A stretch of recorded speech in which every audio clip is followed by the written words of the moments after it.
Thank you, President Carter. We will have questions from the audience. I would ask you to identify yourselves. There's 4 microphones. Identify yourselves. Ask, please, brief questions so that a lot of people can have a chance.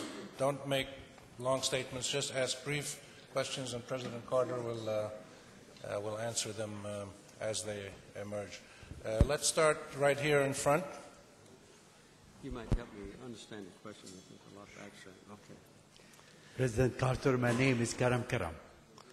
In retrospect, and I've read your book, and we enjoyed it tremendously, Palestine, Peace, Not Apartheid.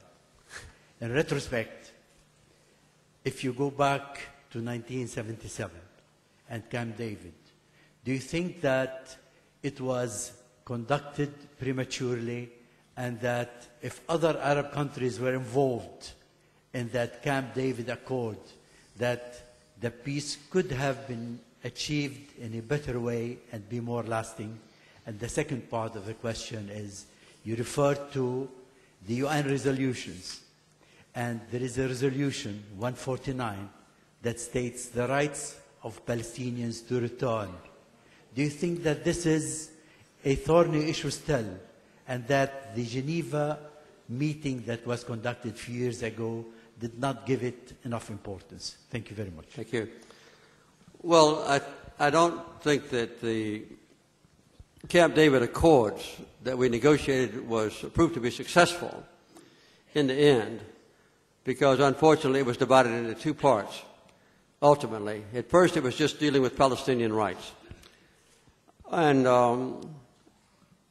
I didn't have a chance to stay in office long enough to use my influence to, I would start to say force, to encourage the Israelis to comply with their withdrawal.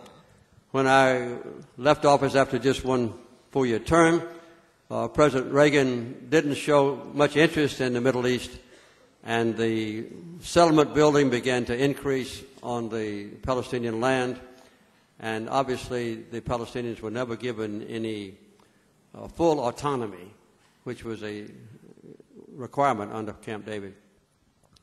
I tried very hard to get other Arab leaders to participate.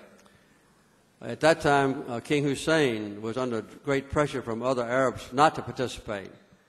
And President Assad was not friendly with President Sadat, as you may know. Privately, a number of the Arab leaders came to me and said, we can't support you publicly, but go ahead with the effort. I won't call their names because some of them are still living, but I had a wide range of Arab leaders who publicly condemned Sadat after he concluded the peace treaty, and but who were completely supportive. So I did the best I could, and at least the treaty has survived. When I later got fully acquainted with Yasser Arafat, he told me that the worst political mistake he made in his life was not supporting the Camp David Accords, because it gave his people everything they could have wanted at that time: full autonomy, control over their own affairs, and complete withdrawal by Israel from the occupied territories. But it was not an acceptable thing to do among the Arab leaders to even talk to the Israelis or negotiate with them. So maybe, as you suggested, I was ahead of my time, and it would have been better later on. And yeah, 194 was a resolution, as you know, passed in the General Assembly, not in the UN Security Council.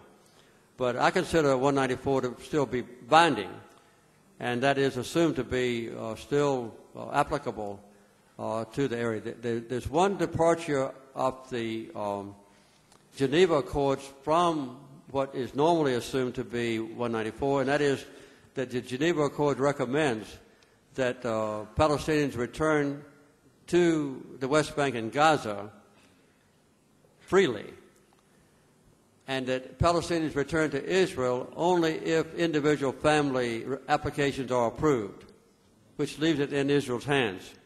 But also advocate that any Palestinian denied the right to come back into I'll say the Holy Land would be compensated fully according to the International Court of Claims, and recommends that a massive sum of money, maybe several billions of dollars, would be obtained from the Arab nations, from Japan, from Europe, from the United States, and placed in this fund. I'm familiar with this Court of Claims. It works beautifully. To go back into other matters of my administration, when my hostages were taken by Iran, I confiscated $12 billion of Iranian money that they had deposited in the part of the world that I could influence, including $2 billion in gold bullion in the Bank of England. And we established an agreement between me and Ayatollah Khomeini that legitimate American claims would be paid through the International Court of Claims. And within 7 years, every claim that had been filed against Iran was paid. So I think that would be one way to resolve that question, which is not complete, of Arabs, Palestinians not being given full rights to move back into Israel, but some of them might be accepted to go back into Israel, and others would be fully compensated. Sir Carter, my name is Farouk Jabr. I'd like to ask your opinion about the Quartet and what happened, because the Quartet was a good group of countries working to advance in the negotiations with the Palestinians. But during their work, we found out later through the De Soto report how really the intentions that were at the start of the Quartet were undermined. And it was a very tough report, in the, you know. I know, I'm familiar with it. And do you think that anything can be still salvaged from that effort of the Quartet? Well, thank you. Yes. As you all may know, the Quartet spelled out in the so-called roadmap a step-by-step orderly procedure that was supposed to lead in a timely fashion to a final agreement, a final end of the road that would have required Israel to comply completely with the terms of the United Nations resolutions. Unfortunately, the Quartet, other members, have deferred to the United States. The European Union, in my opinion, has abandoned its responsibilities, as has the United Nations and Russia. And they have said, we'll let the United States represent the Quartet. And in the last few years, since 2003, the United States has not been forceful in implementing the terms of the Quartet provision.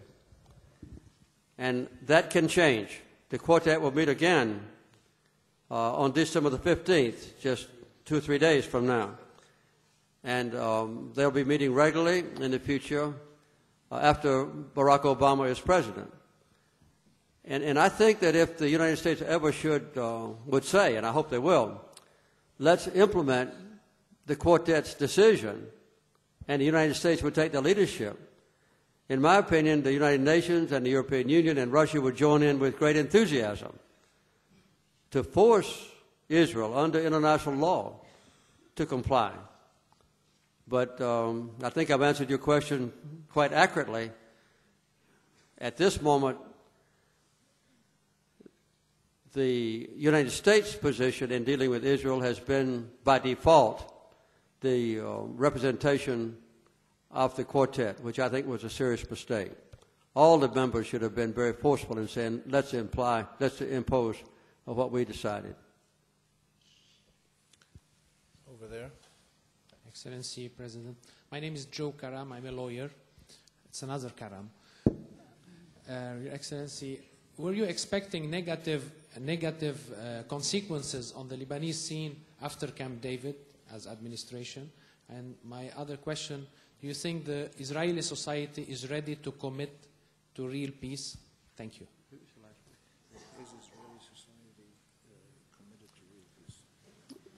That's a very interesting question. I can't go any further than I already have concerning what happened after Camp David. I thought when I left office that the Camp David terms would be implemented, but they were not. And I've not had any authority since then. But yes, there have been repetitive public opinion polls run in Israel that showed that roughly 60% of the Israeli public is in favor of exchanging so-called land for peace, that is, withdrawing from the occupied territories in exchange for the kind of peace that has been offered to Israel by, say, the Arab countries. And that's been a fairly consistent public opinion polling result. There have been some aberrations up and down, depending on the level of violence during, say, the Second Intifada.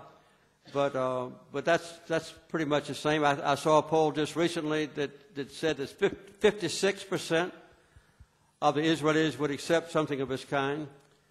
And so I don't think there's any doubt that if we ever see an Israeli leader able to negotiate with Abu Mazen or whoever represents the Palestinians, and they reach that conclusion with the assurance that Israel's public can be protected, the answer is, to your question, is yes, the Israeli public would support it. I didn't go into detail because I wanted to save time, but one of the worst things that's happened in the last number of years has been an aberration or distortion of a decision that Yitzhak Rabin made. He decided that in order to protect the Israeli public, that a wall should be built along the so-called Green Line or the pre-1967 border, which was approved by the International Court of Justice. And then he was assassinated, as you know, and Sharon became prime minister. And he began to move the wall eastward, deep into the West Bank, sometimes 20 kilometers. This wall goes into the West Bank to encompass strategic parts of the occupied territories and to surround illegal Israeli settlements that are already there. And this is a project that has still continuing. And as you know, the Israelis also completely control the Jordan River Valley. And this wall is supposed to, will eventually be roughly 700 kilometers long, winding around like a snake. And the ends of it will attach to the two ends of the Jordan River Valley, so that in the future, when this wall is completed, all of the Palestinians remaining in the portion of the West Bank they still control will be imprisoned, just like the Palestinians in Gaza are now completely imprisoned within a wall. To me, this entire process is an international crime, and it should be condemned and corrected by the international community. But that's what...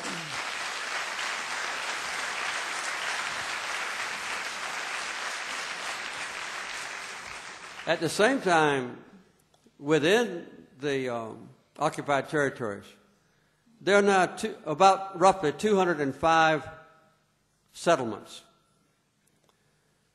And these settlements, very carefully placed all over the West Bank, are connected by highways. Sometimes the highways are four-lane highways, like the one running along your east coast and along your west coast. And these highways at first are used by Israelis and Palestinians. As time has gone on, the Palestinians have been forbidden to use the highways. And in extreme cases, the Palestinians are not permitted to cross the highways. So this leaves the entire West Bank like a vast number of cantonments, each isolated from the other, and the Israelis are using the highways that the Palestinians can't use. This was opposed by the Israeli Supreme Court until recently.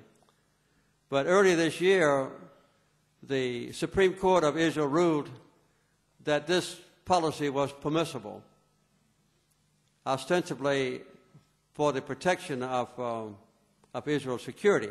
But the particular highway involved runs partially through Israel and partially through the West Bank, and it's only used for the convenience of commuters who are Israelis to go back and forth into Jerusalem.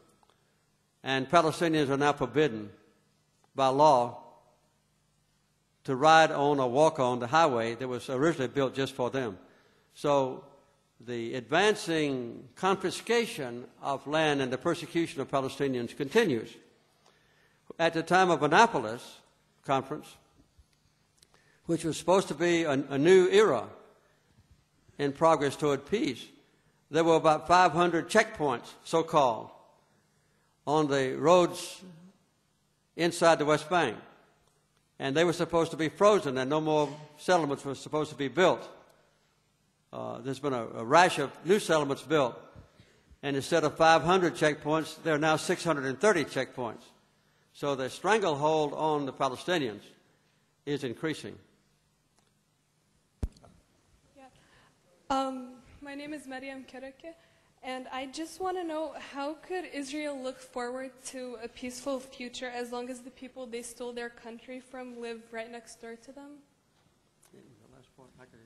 Could you hold the microphone closer to your mouth? How can Israel look to a peaceful future? I want to know, how can Israel look forward to a peaceful future as long as the people they stole their country from live right next door to them? In my new book, I wrote a chapter that will explain that, and but I'm going to give you a summary of it. I'm not going to require you to buy my book in order to get the answer. As all of you probably know, Israel, the nation of Israel, was established as a Jewish state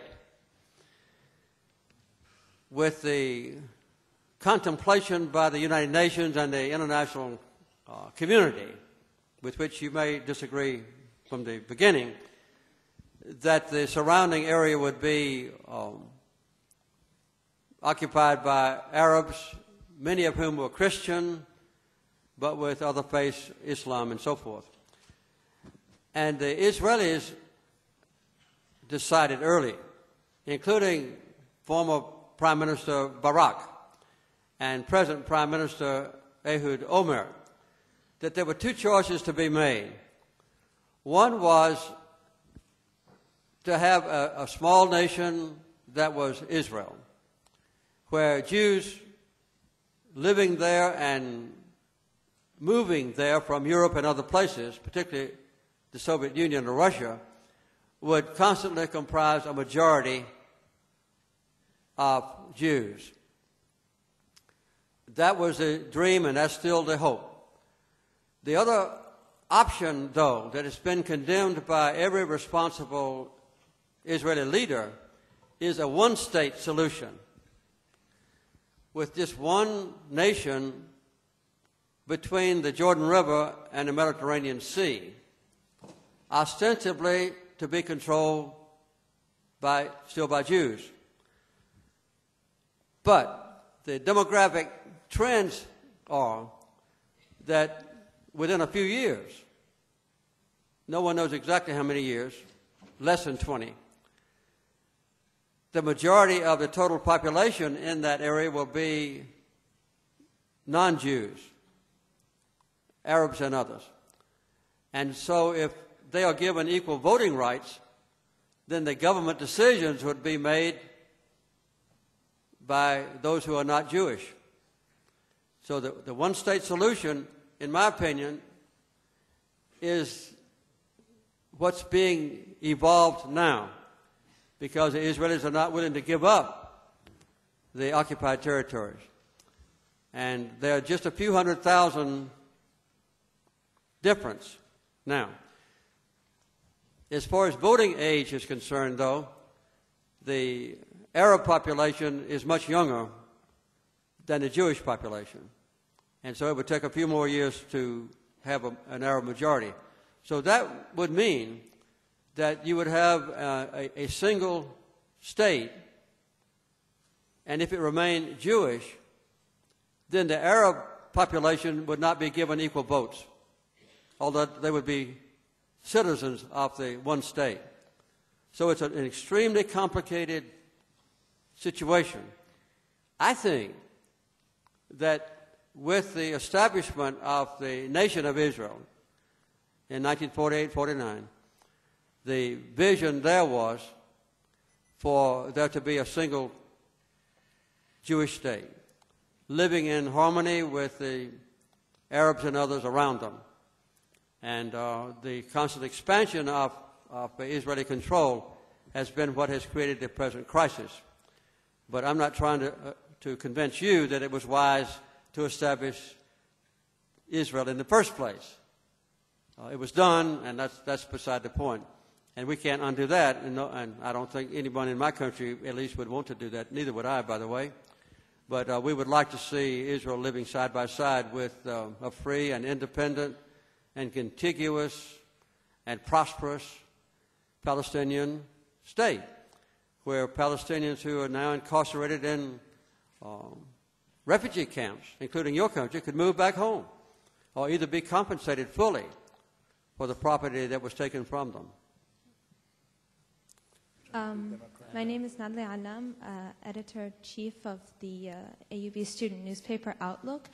I was wondering if you thought that Arab countries are undermining efforts for peace by prematurely opening economic and diplomatic channels with Israel. Could you repeat it again? It wasn't clear. If Arabs are undermining peace by Do you think Arab countries are undermining peace by prematurely opening economic and diplomatic channels with Israel? No, I don't think so. I really feel that the offer that has been made by the Arab countries, first in 2002, and then repeated since then to Israel, to have full diplomatic relations with Israel and full trade and commerce with Israel is a contribution to peace. I don't think that creates an obstacle to peace.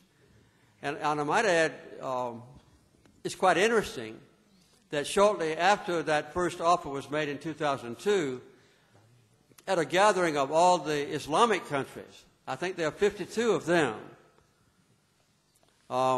including those like Indonesia that are Islamic but not Arab, they also voted unanimously to recognize Israel's right to exist in peace within the 67 borders.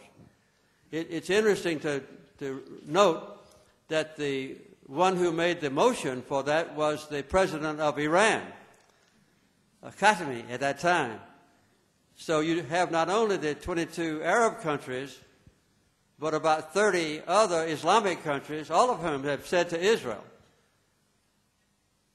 if you want to live within your legal borders, we'll have full diplomatic relations with you and complete friendship with you and complete trade and commerce with you. I think that offer is a very generous offer, difficult for some, and within some modifications of exactly the 67 borders, I think that would be something that could be acceptable and would be approved by a substantial majority of Israeli citizens. The problem in Israel, obviously, is very militant settlers who believe that the covenant between Abraham and the Israeli people, the Israelites, gives them a right to all of the land between the Jordan River and the Mediterranean Sea. And the other problem is leaders in Israel, political leaders, who don't want to confront that militant group and their supporters within their own country. But I think the only way to get around that is to have extremely strong positive influence from the United States, because Israel is heavily dependent on friendship with the President of the United States and our government in order for its military defense and for its economic well-being as well. So the United States can bring possibly to the Israelis and to their neighbors a solution to the problem that would be beneficial to Israelis and their neighbors. Can I ask Lady with the mic, go ahead. Okay. President Carter, my name is Dana Balut. This is the second time I actually hear you speak, and each time is enlightening. And so thank you for being here. I have two questions. My first question is why you think Hezbollah refused to meet with you, even though you do negotiate with Hamas, which could be considered their ally, and you're not exactly an ally of Israel after your book. And my second question is, how much hope do you have in President-elect Barack Obama, with, especially when he gave that speech to AIPAC, the Israeli lobby, saying that Jerusalem and all of Jerusalem would be the capital of Israel, which is obviously something that the Palestinians would not agree to. And he elected Rahm Emanuel as chief of staff, who is very right-wing Zionist and whose father has claimed that Arabs mop the floors of the White House.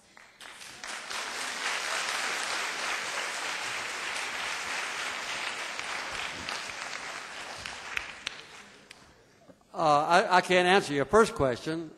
We came here with the hope that we could meet with all of the political parties and factions in Lebanon, just to offer our services to monitor the election that's going to be held in May or June.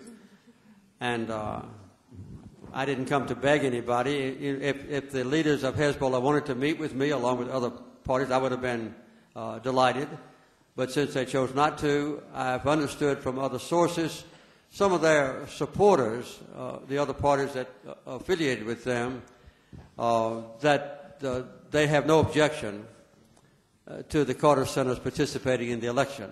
So I can't answer you why they didn't want to meet with me, but it's not all that important to me to meet with everybody, since if we do get approval from the ministers to participate. As far as Barack Obama is concerned, I was perhaps the most disturbed American out of 350 million when he made his speech to AIPAC. I was really taken aback by it, because he went further than other political leaders in our country had done. I called him on the phone immediately after that and told him that I was distressed. And within just a few hours, he made a statement to CNN television and said that he explained what he meant. And he explained it by saying what he meant was that there shouldn't be barbed wire on the streets of East Jerusalem and so forth. So I think he clarified what he meant. As far as Rahm Emanuel is concerned, yes, he is closely affiliated with Israel.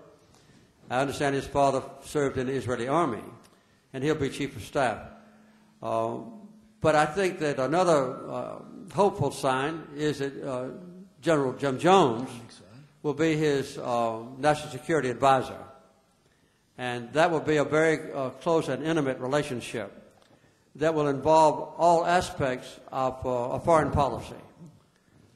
Mrs. Clinton, who will be Secretary of State, has also been quite close to AIPAC's position in the past.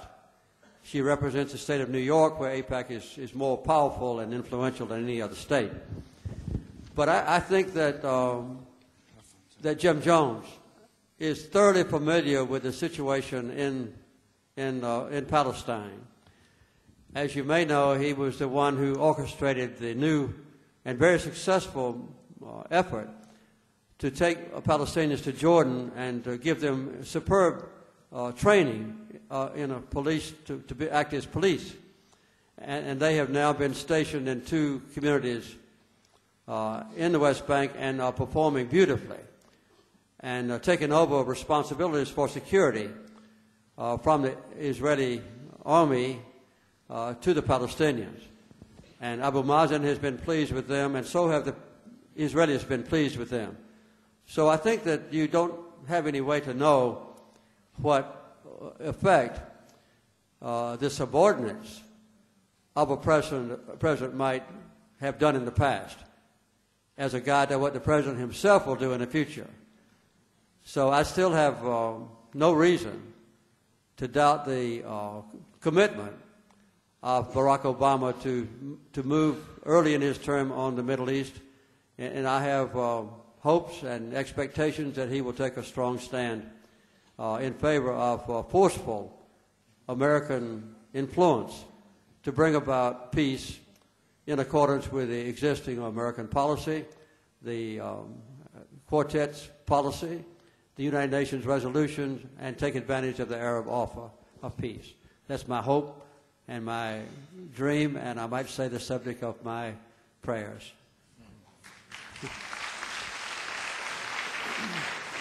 Mr. President, it's Christine Habib from UTV. My first question is, what future do you see for the negotiations going on between Syria and Israel, and what effect would it have on Lebanon? My second question is, what's so special and different in this electoral season that made you choose to monitor it this spring? Thank you. Well, as you may know, the peace talks between Syria and Israel concerning the Golan Heights have not been supported in the last 8 years by America. And they have been carried out indirectly by the sponsorship of Turkey. When I was with President Assad in April was when this information was revealed to the public. And later, the Israelis acknowledged that the peace talks were going on.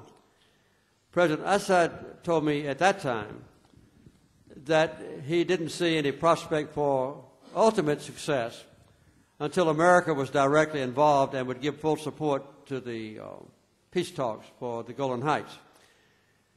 The terms of agreement between Syria and Israel on the Golan Heights has long been known.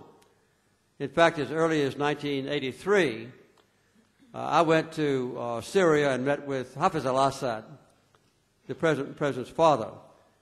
And he made I knew all about the issue, and he made some very important agreement with me. And I delivered that proposal to then Prime Minister Shamir, who was not interested in the process. Since then, I'd say about 10 years later, 12 years later, there was a fairly complete agreement negotiated between Israel and Syria, outlining the details of the process. One of the most serious problems was Syria's demand that they would not give up any of their sovereign territory that existed before 1967. And that went all the way to the shores of Lake Tiberias, or we call it Lake Galilee.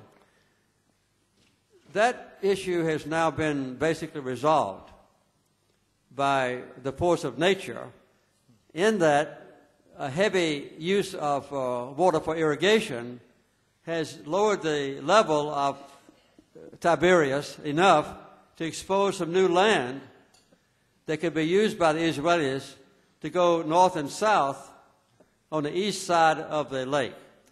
So I see a very clear opportunity to resolve all the previous differences between Israel and Syria over the Golan Heights.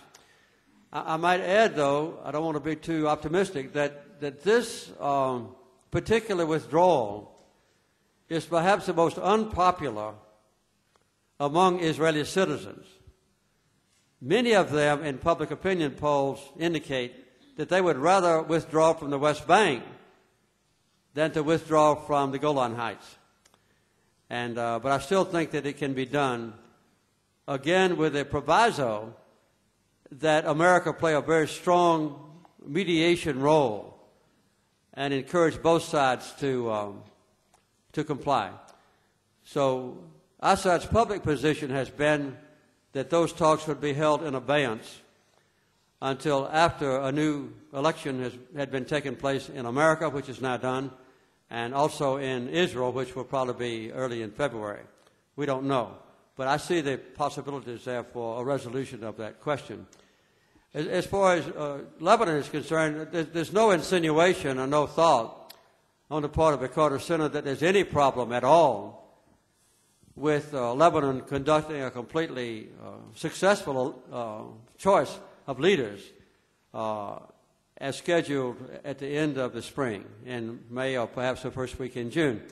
But the Carter Center offers our services to nations around the world who might welcome international observers to come in from many sources.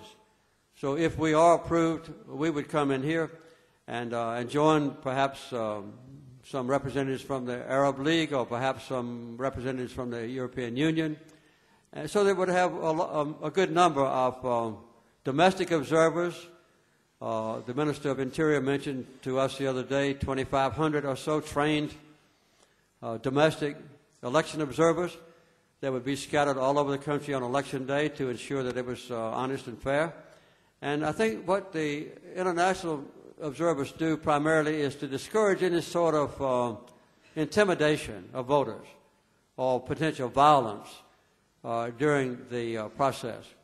So if we are approved, for instance, to observe the election, it would be my thought as early as next month to send in 3 or 4 what we call long-term observers who would begin to study your country and the political processes and the different topography and the different communities and your very complex election procedures so that when my wife and I come back, maybe as observers, along with 50 or 60 or 70 other people, those long-term observers could put us through an intense education program so that on election day we would understand the process and help to ensure what I already feel confident will be a successful election.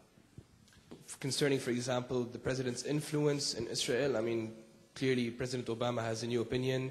There's also the rise of Iran. There's the talks between Syria and Israel. I just want to know, who are the new main actors in this whole issue, in your opinion, and what's each one of them's position concerning all of this? Well, I don't know how to predict who will be the main actors in the future, but it's obvious to me that Iran will have an influence on the commitment of some of the Palestinians to the peace process. And it may be that Syria would have an influence, too, on some of the Palestinian groups or citizens. One of the encouraging things to me when I met with the Hamas leaders in April in Damascus was that they stated that any agreement, peace agreement, negotiated between Abu Mazen and the Israelis